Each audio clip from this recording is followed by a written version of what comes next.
Good afternoon, everyone. This is Henry, and as we get into tonight's video newsletter, kind of been a big week, right? It's only Wednesday so far, but we've got this economic data with PPI and CPI now out. The market has been able to interpret that data, and I'm of the opinion that the bull market is still well intact. You know, we had several weeks of some pretty serious down action. Right there on Monday when things opened and kind of looked their worst. You know, a lot of times that can be a good spot to buy.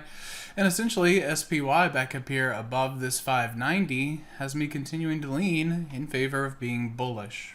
So if that's what I'm going to use for the index, from there I'm going to break it down and just give you kind of a focused way of looking at where I think your next opportunities are.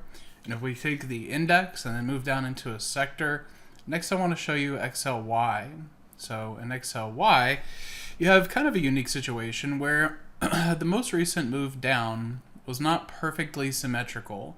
Like if we look at this swing high down into this swing low, this move again was similar. It caught my eye right down here into this candle.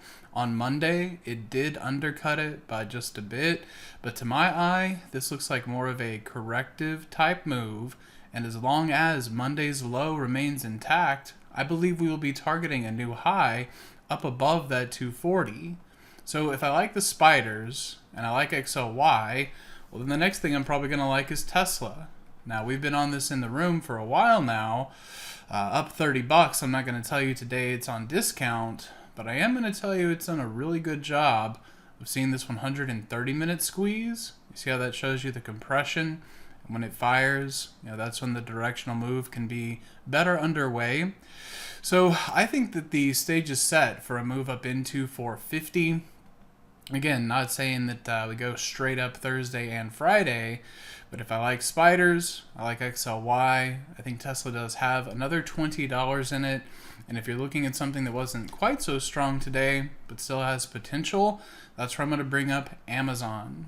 So this is the close above the high of the low bar. You can see that essentially Monday, Tuesday, even Friday, these were all kind of right there at fresh 21-day lows.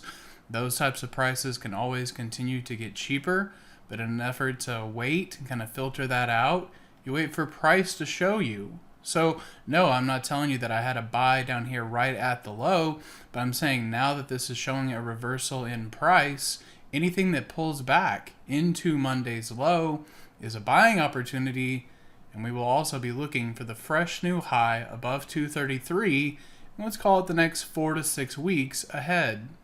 So I hope you find that a helpful review, a couple of good names to have in your watch list, and we'll see how that looks in the next video newsletter. Hey traders, this is Henry with simplertrading.com. I wanted to thank you for watching today's video. I hope you found it helpful. And if so, be sure to click the like and subscribe buttons down below. If you would like to also see me putting these ideas into action and trading my own account live in front of you, be sure to sign up at simplertrading.com, and I hope to see you in the chat room sometime soon.